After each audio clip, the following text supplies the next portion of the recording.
என் இனிய அன்பு உள்ளங்களே, உங்கள் அனைவருக்கும் என் அன்பான வணக்கம். உருகி உருகி உன்னில் கரைந்தேன் நாவல் பகுதி 2.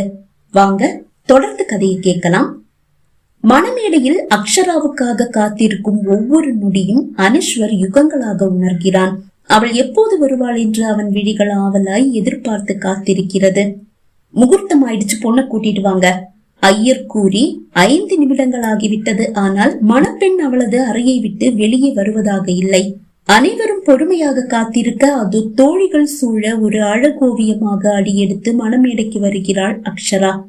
இதுவரை அவளிடம் அவன் காணாத ஒரு தனி அழகை இன்று காண்கிறான். எப்போதும் லேசான ஒப்பனைகளோடு இருப்பவள் இன்று எந்த ஒப்பனையும் இல்லாமல் இருந்தது அவனுக்கு இன்னும் வியப்பு. அதுவும் மணப்பெண் ஒப்பனைகள் இல்லாமல் இருப்பது அதிசயம்தானே. அன்று முதன்முறை அக்ஷராவை பார்த்த போது இப்படித்தானே, எந்த ஒப்பனையும் இல்லாமல் இருந்தாள்.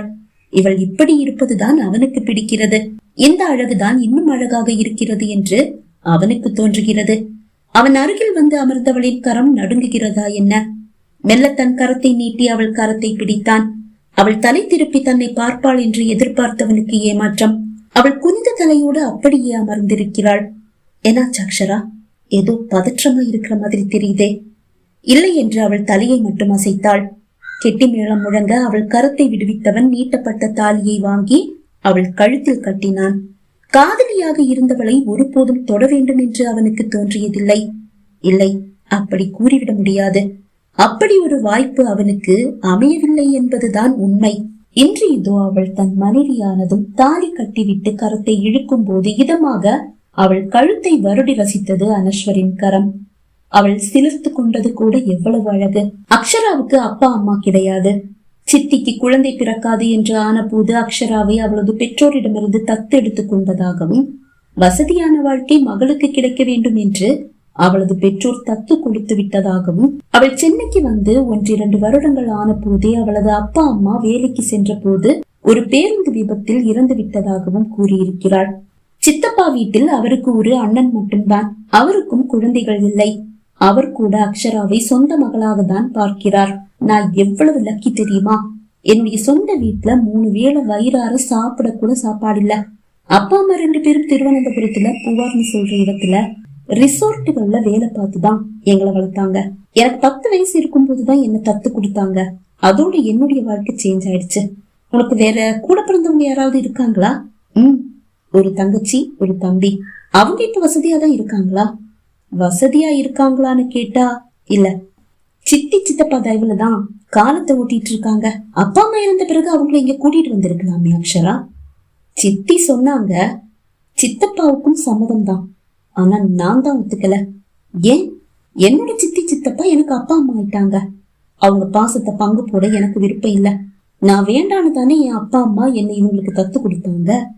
அப்புறம் என்ன, மாசம் மாசம் ஏதாவது காசு அனுப்பி கொடுங்க போதும்னு சொல்லிட்டேன். அவளது அந்த வார்த்தை அவனுக்கு சுத்தமாக பிடிக்கவில்லைதான். ஆனாலும் அவளிடத்திலிருந்து பார்த்தால்தான் அவள் நியாயம் புரியும் என்று அமைதியாகிவிட்டான். இதோ இன்று அக்ஷரா அவன் மனைவியும் ஆகிவிட்டாள். தன் அப்பா அம்மா காலை தொட்டு வணங்கும் முன் தன் முதலாளி சத்யநாதன் அவர் மனைவி சத்யபாமா காலை தொட்டு வணங்க வேண்டும் என்று அனஸ்வர் கூற, அது ஏன் அப்படி என்று அக்ஷரா கேட்பாள் என்று நினைத்தவனுக்கு ஏமாற்றம். அமைதியாக அவனோடு வந்து அவர்கள் காலை தொட்டு வணங்கினாள். அதன் பிறகு அவனது அப்பா அம்மா சிவகுமார், கல்பனா இருவரின் காலை தொட்டு வணங்கினர். இப்போது அக்ஷரா சித்தி சித்தப்பா காலை தொட்டு வணங்க, உடைந்து போன அக்ஷரா சித்தியை கட்டி கொண்டு விசும்பி விசும்பி அழுதாள். அவரது விழிகளும் நிறைந்து வழிந்தது. சில நிமிடங்கள் சித்தியை கட்டி கொண்டு அழுத அக்ஷரா அதன் பிறகு பெரியப்பா பெரியம்மாவின் பாதங்களையும் தொட்டு வணங்கினாள். சடங்கு சம்பிரதாயங்கள் எல்லாம் முடிந்து அனஸ்வரின் வீட்டை எட்டும் போது மாலை 5 மணியாகிவிட்டது. அனைவரும் விடை பெற்ற பிறகு இறுதியில் தான் அவனது முதலாளியும் மனைவியும் மனமில்லா மனமோடு விடை பெற்றனர். ஏனென்று தெரியவில்லை, அவர்களுக்கு அனஸ்வர் மீது ஒரு தனி பாசம். இப்போது இரவு 8 மணி. தன் அறைக்கு வந்த அனஸ்வர் குளித்து விட்டு அக்ஷராவுக்காக காத்திருந்தான். ஆனால் இதற்கிடையில் அறைக்கு வந்த அக்ஷரா அனஸ்வர் குளிப்பதை கண்டு அப்படியே திரும்பிவிட்டாள். அதை அவன் அறியவில்லை. 10 மணியாகியும் அவளை காணவில்லையே என்ற தவிப்போடு என்ன ஆச்சு யோசனையோடு தனக்குள் கேட்டுக்கொண்டவன் அறையை விட்டு வெளியே வந்தான். ஹாலில் அவனது அப்பா அம்மா இல்லை, அக்ஷராவும் இல்லை. அவனது வீடு மிகவும் சிறிய ஒரு வீடுதான். 2 அறைகள், சின்ன ஒரு ஹால், சமையலறை, அவ்வளவுதான். அப்பா அம்மா அறை கதவு சாத்தப்பட்டிருக்கிறது. அக்ஷரா எங்க? முணுமுணுத்தபடியே விழிகளை ஓடவிட்டவனின் செவியில் அக்ஷராவின் குரல் லேசாக வந்து விழுந்தது. அது சமையல் அறையில் இருந்து வருகிறது. அவன் கால்கள் சமையல் அறையை நோக்கி நடந்தன. சமையல் அறையில் ஒரு இருக்கையில் அமர்ந்திருப்பவள் வாசலில் வந்து நிற்கும் அனஸ்வரை காணாமல், என்னடி உளறிட்டு இருக்க? நீ சொல்ற மாதிரி எல்லாமா நடக்கும்? இதுக்கு மேல என்னால முடியாது, என்னை விட்டுடு. நான் எல்லா உண்மையையும் அவர்கிட்ட சொல்லிட போறேன். அக்ஷரா, அனஸ்வர் அழைக்க அதிர்ச்சியோடு விழிகளை உயர்த்தி அவனை பார்த்தவள் நடுக்கத்தோடு மெல்ல இருக்கையில் இருந்து எழுந்து நின்றாள். யார்கிட்ட பேசிட்டு இருக்க? அவளை நோக்கி வந்தபடி அவன் கேட்க, அவள் சங்கு போன்ற கழுத்து வழியாக உமிழ்நீர் இறங்குவதை கண்டு அவனுக்கு வியப்பு. இவையே என்ன பார்த்து பயப்படுறா? அவன் மனம் கேள்வி எழுப்பியது. அரண்ட விழிகளோடு அவனையே பார்த்தபடி நின்றவளின் விழிகளை ஆழமாக பார்த்தவன், உன்னதான்? யார் போன்ல? அழைப்பை துண்டித்தவள், ஃப்ரெண்டு. யார்கிட்டயோ உண்மைய சொல்ல போறதா சொன்ன. என்ன உண்மையை யார்கிட்ட சொல்ல போற? அவளால் பேச முடியவில்லை. உன்கிட்டதான் பேசிட்டு இருக்கேன். அவள் அமைதியாக நிற்க, இல்லனா வாய திறந்தா பேச்ச நிப்பாட்டவே மாட்ட. இப்பயே எதுவுமே பேச மாட்டேங்கிற, என்னாச்சு உனக்கு? மெல்ல விழிகளை உயர்த்தி அவனை பார்த்தவள், உங்ககிட்டதான் உண்மைய சொல்லணும். ஏன் கிட்டையா? என்ன உண்மை? அது வந்து, எனக்கு சிங்கப்பூர்ல வேலை கிடைச்சிருக்குல்ல? ஆமா, 6 மாசம் கழிஞ்சு நான் வேலையில சேர்றதா சொல்லி இருக்கேன். தெரிஞ்ச விஷயம் தானே? இதுக்கிடையில நமக்குள்ள ஒத்து போகாட்டி? இழுத்தவள் நிறுத்திவிட, ஒத்து போகாட்டி? விழிகளை தரையில் இறக்கியவள், நாம பிரிஞ்சிடலான்னு சொல்லி இருந்தேனே. குரலை கனமாக்கி என்றான். நான் ஒப்பந்தத்துல கையெழுத்து போடும்போது 2 வருஷம் குழந்தை பெத்துக்க கூடாதுன்னு ஒரு நிபந்தனை அதுல இருந்தது. அத பத்தி நான் உங்ககிட்ட சொல்லல. வாட்? கோபமாக அவன் குரல் ஒலிக்க, சாரி, அது ஒரு விளம்பர கம்பெனி. நான் சில ஆட்ல நடிக்க வேண்டியதா இருக்கும்னு சொல்லியிருந்தாங்க. அதனால இப்படி ஒரு நிபந்தனை விதிக்கப்பட்டிருந்தது. அந்த நேரத்துல எனக்கும் தப்பா தெரியல, சரின்னு சொல்லிட்டேன். இப்படி திடீர்னு நம்ம கல்யாணம் நடக்கும்னு எனக்கும் தெரியாது இல்லையா? நீ யார கேட்டு ஒப்பந்தத்துல எல்லாம் கையெழுத்து போட்ட? அந்த நேரத்துல நம்ம 2 பேரும் கணவன் மனைவி இல்லையே. என்னுடைய விஷயத்த நான் தானே முடிவு பண்ணணும். சரி, அதை விடு. கல்யாணத்துக்கு முன்னாடி நீ சிங்கப்பூர்ல வேலைக்கு போக வேண்டான்னு நான் சொன்னேனே. ஆமா, 6 மாசத்துல என்ன இம்ப்ரெஸ் பண்ண உங்களால முடியாட்டி நீங்க எனக்கு விவாகரத்து கொடுக்கணும்ல. அப்போ நான் வேலைக்கு போக வேண்டியதா இருக்கும் இல்லையா? நீ வேலைக்கு போகும்போது தானே, அத அப்ப பாத்துக்கலாம்.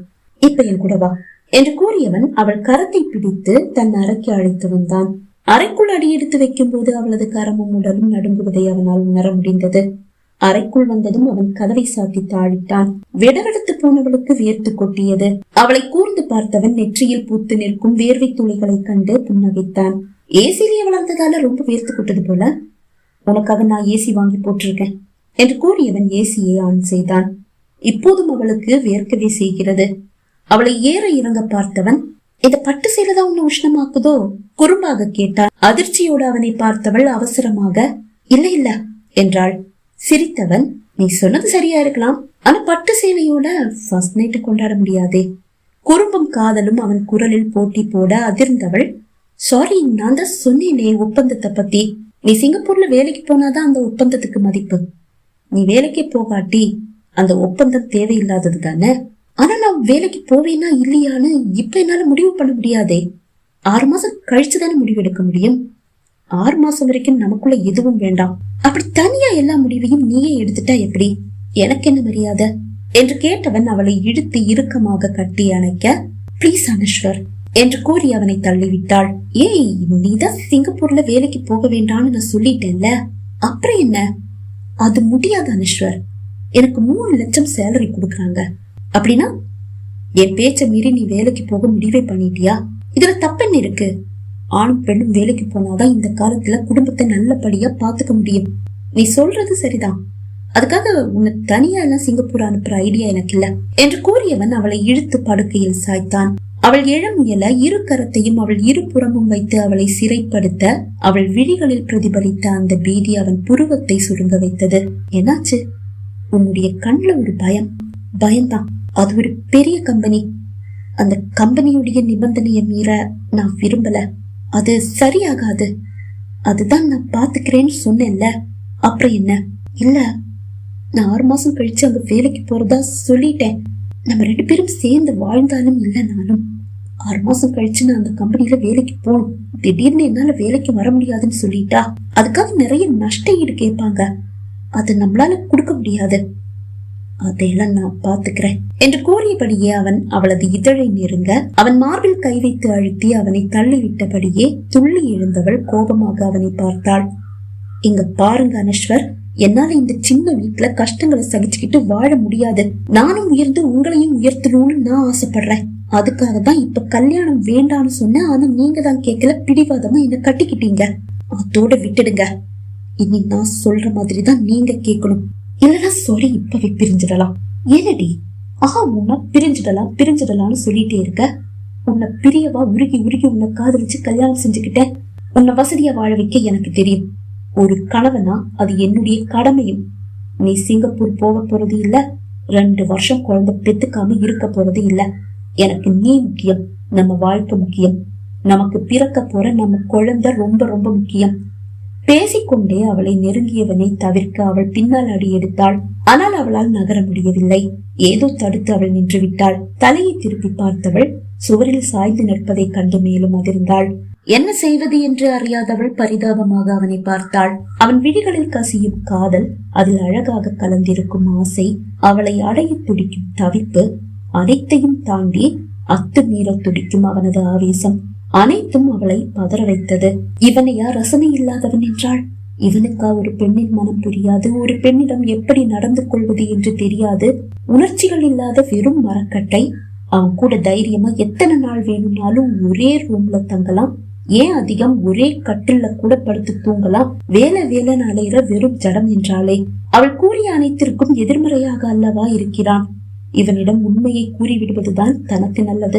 அனுஷர், உங்ககிட்ட நான் ஒரு விஷயம் சொல்லணும். அவளை பேச விடாமல் அவன் இதழ்கள் அவள் இதழ்களை சிறை பிடிக்க முயல அவள் கரத்தை உயர்த்தி அவன் இதழ்களுக்கு தடை போட அந்த கரத்தை பிடித்து அவன் சுவரோடு சிறை வைக்க மறு கரத்தை உயர்த்தி அவள் தடுக்க அந்த கரத்தையும் அவன் சுவரோடு சேர்த்து சிறை வைத்து அவள் செவ்விதழ்களை ஆசையால் புசித்தான். அவள் விழிகள் பனித்தன. காதலோடும் ஆசையோடும் ஆஜானுபாகுவான ஆணொருவன் ஒரு பெண்ணை சிறை வைத்தால் அச்சிறையிலிருந்து எந்த பெண்ணால் தப்ப முடியும்? ஆணொருவனிடமிருந்து கிடைக்கும் முதல் முத்தம் அது போதையை ஏற்றவே செய்கிறது. ஆனாலும் தனக்கு சொந்தமில்லாதவன் இவன் அன்பையோ காதலையோ தன்னால் எப்படி ஏற்றுக்கொள்ள முடியும்? ஆனால் என்ன செய்வது? அவளால் அவளது கையை அசைக்க கூட முடியவில்லை. நேரம் கடந்து செல்ல செல்ல அவன் காதலின் தீவிரத்தில் திக்கு முக்காடி போன அக்ஷரா மனதில் புதைந்து கிடந்த அவன் மீது கொண்ட காதல் அவளையும் மீறி வெளிப்பட அவள் எதிர்ப்புகள் மெல்ல அடங்க ஆரம்பித்தது. அதை உணர்ந்த அனஸ்வர் அவள் கரங்களை தன் இரும்பு சிறையிலிருந்து விடுவித்தான். அவளை வாரி எடுத்து வந்து படுக்கையில் சாய்த்து அவள் பட்டு சேலைக்கு விடுதலை கொடுத்து அவள் பட்டு மேனியை ஆசையாய் வாரி அணைத்து அவள் கழுத்தில் அழுத்தி முத்தமிட்டு அவள் ரவிக்கை கொக்கிகளை விடுவிக்கும் போது அவன் இதழ்கள் அவள் மார்பு குழியில் அழுத்தி பதிந்தது. போதை தலைக்கேறும் போதும் இப்ப தேர்ந்தெடுத்திருக்கிற இந்த வாழ்க்கை எனக்கு பிடிக்காம போனா என்னுடைய வாழ்க்கையை எனக்கே நீ திருப்பி கொடுக்கணும். அது வரைக்கும் ஏசி போட்ட வீட்டுல ராஜ வாழ்க்கை வாழலாம். இந்த வார்த்தைகள் அவள் காதில் ஒலிக்க சட்டென்று தன் இரு கரங்களையும் உயர்த்தி அவன் மார்பில் வைத்து அழுத்தி அவனை ஒரு தள்ளு தள்ள அவன் தெரித்து படுக்கையில் விழுந்தான். துள்ளி எழுந்தவள் சேலையை வாரி தன் மார்பில் போட்டுக் கொண்டாள். அவன் முகம் சட்டென்று மாறியது. எழுந்து படுக்கையில் அமர்ந்தவன், என்னாச்சு அக்ஷரா என்று கேட்டான். சாரி அனுஸ்வர், நீங்க ஒரு 6 மாசம் காத்திருந்துதான் ஆகணும். நான் சரியான ஒரு முடிவை இன்னும் எடுக்கல. நீங்க பிடிவாதம் பிடிச்சதால உங்களை கல்யாணம் பண்ணிக்கிட்டேன், அவ்வளவுதான். நீங்க வேணுமா வேண்டாமான்னு நான் முடிவு பண்ற வரைக்கும் என்ன தொட என்னால அனுமதிக்க முடியாது. அவன் முகத்தை ஏறிட்டு பாராது அவள் கூற ஏனோ அவனுக்கு பொசுக்கென்று கோபம் வந்தது. உனக்கு என்ன விட அந்த சிங்கப்பூர் வேலைதான் முக்கியமா படுதா? மனதை கல்லாக்கி கொண்டு ஆமா என்றாள். சரி, நீ சொன்ன மாதிரி 6 மாசம் நான் வெயிட் பண்றேன். என்னை விட்டு போக நீ முடிவு பண்ணிட்டா கண்டிப்பா உன்னை தடுக்க மாட்டேன். என்ன நீ ஏத்துக்கிட்டா சந்தோஷம்தான். அது வரைக்கும் உன்னுடைய நிழலை கூட தொட மாட்டேன். நீ நிம்மதியா படுத்து தூங்கலாம் என்று கூறியவன் எழுந்து குளியல் அறைக்குள் சென்றான். பகுதி 2 நிறைவடைந்தது. பகுதி 3 உங்களை சந்திக்கும் வரை விடைபெறுகிறேன். நன்றி, வணக்கம்.